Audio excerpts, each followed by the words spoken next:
Recently, I was able to attend a small event at Nintendo Portugal HQ, where I could try out the demo for the new Legend of Zelda Breath of the Wild. For many people, experiencing the gameplay unveiling of Breath of the Wild was sort of a religious experience, being pretty much the only game Nintendo banked on during the 2006 E3. Something pretty amazing was expected. And, well enough, it became the most interesting and talked about game during the entire E3 convention. Taking into account that, design wise, the game's features aren't exactly new to the industry, the reason for this popularity is not complete originality with its features, but the way in which they are applied.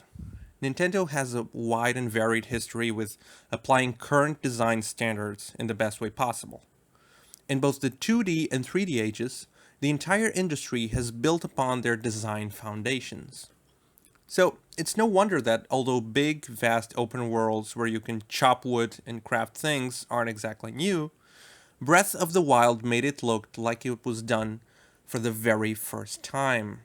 And I'd like to explore upon this while giving you my general analysis of the gameplay demo's design and technical aspects, firsthand. We'll be going on a few tangents along the way, so fair warning. I apologize for the video framing. Nintendo was kind enough to let me record, but I couldn't frame the screen, so if you can, please watch this in a high quality, full screen format. Regrettably, my loathsome hairy self will still take up a bit of the screen. Bear with that. I will be using some of the game's official footage to illustrate some of my points as well. Let's start with the technical aspect. Being a game that comes out at the end of the console's life cycle, like Shadow of the Colossus on the PS2 and Ground Zeroes on the PS3, I expected Breath of the Wild to have some slowdown and input delay. I was pleased to find out that that wasn't the case. Input-wise, the game was quite responsive and smooth, as you can see here. The frame rate is quite serviceable, at 30 frames per second. When you take into account the huge and detailed game world they've managed to set up, all with zero loading screens, it does dip a bit in a few sections, but nothing that would ruin even a bit of the experience. Areas with lots of wind effects, enemies, and bosses, making full use of the impressive physics engine, don't strain it too much, mostly due to the simple yet beautiful aesthetic. But we'll get back to that. I couldn't notice the resolution on the display I was playing, but given that a few parts seemed blurrier, I'm willing to bet that it's scalable, with 720p as the usual norm. The press was given high-quality screenshots that were close to 4K, and while it's a pipe dream, might be something to hope for in the NX version of the game. A PR from Nintendo actually demoed the game for me in a much bigger screen, where it seemed to look much better without any visible aliasing issues. This is the kind of game that you want to run on a big, beautiful screen. On to design and gameplay, and here's where the tangent begins. The main Zelda games are often treated with the expectation of excellence. Ever since Link to the Past, every single main Zelda title has been big, daring, and generally said to be Nintendo's finest games. But with each step comes risk. And Nintendo is known to be particularly risky when developing a new title for their premium franchise. Ocarina of Time pretty much defined how third-person action-adventure games are made, and Majora's Mask was a brilliant deconstruction of its subject and formula, instead of cashing in on a quick sequel. Wind Waker, however, took an entirely different approach, giving the players an absolutely beautiful adventure to explore the islands of a vast ocean, which didn't exactly please the more conservative players who had a strict idea of what a Zelda should be like. The result? Nintendo gave the players exactly what they wanted with Twilight Princess. More Ocarina, this time darker, and with all of the favorite elements making a comeback. This, however, made it extremely predictable and added nothing new to the series. Its design worsened by the addition of gimmicky items with little use in the game world. In Skyward Sword, Nintendo decided to go all in. They took a huge risk and made one of their most ambitious Zeldas, with things like real sword motion controls and the addition of a stamina bar and an origin story for the whole series. The game ended up being a great but extremely flawed experience. The sword combat, although good, was limited to swinging a Wiimote in the direction the enemy had its weakness, turning it into a sort of minigame instead of actual fighting. Combined with massive linearity, repetition of elements like bosses and very little to explore in the sky, which served as the game's trademark, it just wasn't the proper direction for the series to follow. And in an industry with titles such as Witcher 3, which provides a grandiose RPG experience in a gigantic world, how is the typical Zelda formula of dungeon, overworld dungeons supposed to stay relevant? Nintendo had two easy roads to travel. The first would be staying the course, differentiating themselves from the outside industry, making another regular Zelda with Ocarina's formula, and just score some quick bucks. Or they could try to do what other games do and reboot Zelda as a typical clone of another game, dooming it to its shadow and blatant comparisons. They did the ballsy thing. They showed the youngsters that they can still compete with the best games in the industry, and showed off one of the most ambitious and creative titles seen in the past few years. First off, open world. It's a dirty word nowadays because it's synonymous with copying a bunch of assets into a repetitive environment and letting the players discover the wonder for themselves.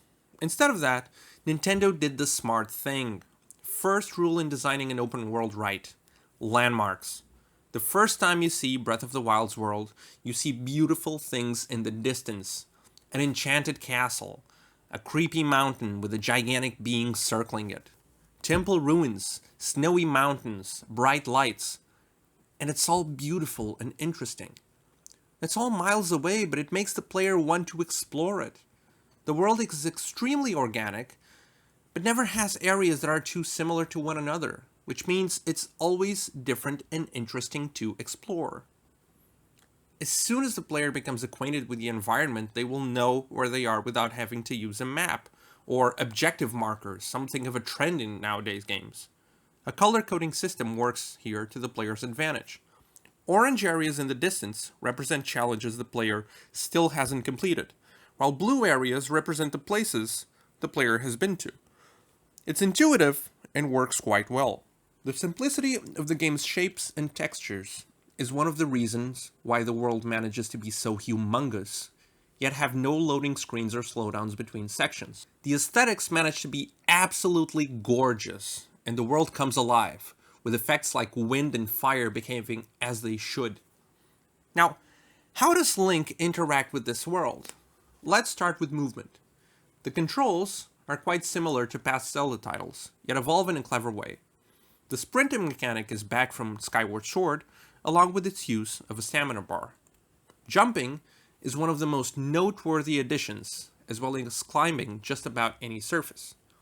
Climbing works similarly to any modern game, with Link being able to climb slowly or jump climb to increase his speed, with the difference that you can do it on any surface of the game. Although this spends bigger parts of the stamina bar, and you risk falling to your death in certain situations, even if fall damage is quite forgiving in this game, probably due to the number of times you're expected to fall before you master the controls. Playtesting probably led to this. Health is handled differently from other Zeldas, as well as items. For the first time, Link has a stacking inventory, where he can keep clothes, weapons, food, and crafting materials. Aside from a few magical items the player can collect, general items like weapons and clothes aren't found in dungeons anymore. The player will have to collect them from enemies and other locations. The same goes for health and stamina regeneration, which no longer occurs through cutting grass to get hearts, but through eating food collected through normal means, either grabbing fruit from trees or vegetables from places where they grow, or hunting animals for their meat. Arrows are no longer collected in grass either, taking a more realistic approach, where you either find them in chests or collect the ones you've already fired. Verticality is the biggest change in Breath of the Wild, since the open world environment doesn't just allow you to travel through the lands, but several of the mechanics allow you to approach places through the air with a wide range of abilities. And here is where the game truly shines. In all Zelda games until today, the player had one single approach to enemies: walk towards and attack. Breath of the Wild expands that to a ludicrous amount of options.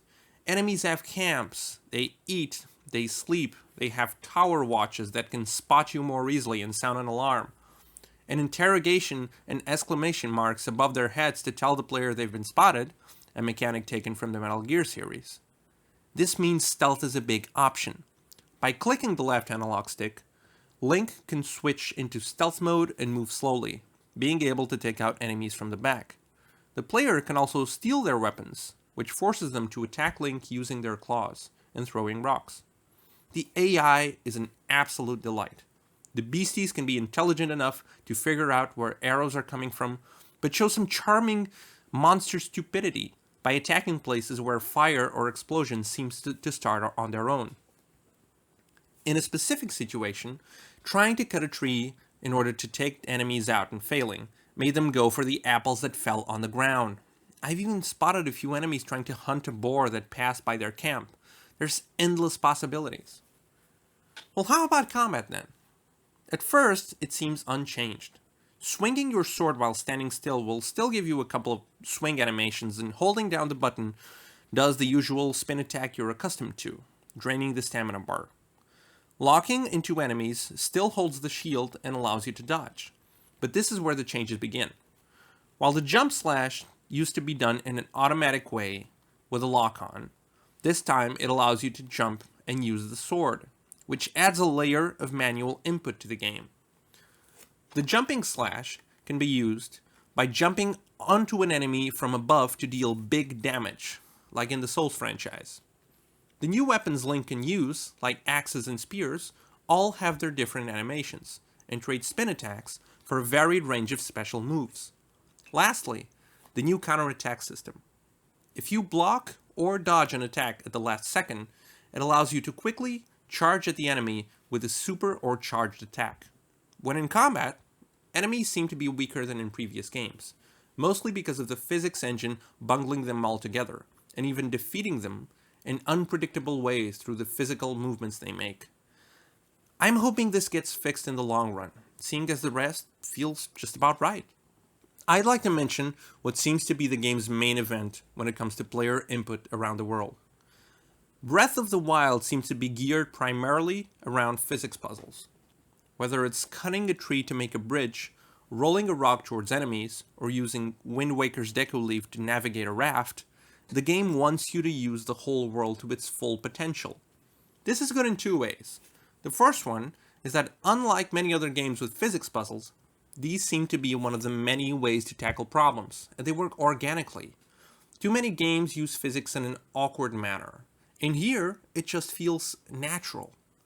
Second, this is precisely what they had set out to do in Skyward Sword, but failed. Incorporate puzzles and lateral thinking within the Zelda overworld. Instead of cumbersome puzzles, this actually feels like progression, thinking like an adventurer in order to traverse a realistic world. Instead of an unnecessarily crowded puzzles with switches and other elements, rivers and mountains are your obstacles, and they all feel right. Final detail. You probably noticed that all items seem like perishables. But in a few small challenge dungeons, Link is able to acquire new skills that allow him to interact with the world's physics in a meaningful way. Magical bombs of round and square-shaped variety, probably due to a lot of playtesting issues trying to blow up surfaces that weren't perfectly flat, a magnet that allows you to manipulate metal objects, quite useful to make structures to climb on, a time freeze effect for single objects which allows you to strike them continuously, so you can throw them long distances with accumulated damage, and quite possibly even climb on them yourself to be transported on long distances. There's a lot of items that further illustrate the importance of physics and natural elements, like wind and fire, will have on the puzzles and progression of this Zelda title. Here's my conclusion. I came back from this with an extremely positive impression of the game to come. This has the potential to be one of the best and most genre-defining games on Nintendo's history, if they can actually nail the open world aspect as well as it seems. It entirely hinges on what they'll end up offering when it comes to the main dungeons and the populated towns, the two elements which were lacking from the demo. The Hyrule worldscape is certainly interesting, but the meat of the Zelda has always been interesting dungeons with fantastic puzzles. After the wonderful experience that Link Between Worlds offered, I expect quite a bit from Breath of the Wild. So up until release, it's gonna be a long year. I'd like to end this video with a big thank you to Nintendo Portugal, who invited me to try out this demo and record this footage without having to travel to LA, be trampled by hordes of Rabbit fans, and wait in line for 4 hours to try out the best game in E3. You guys are awesome. Thank you.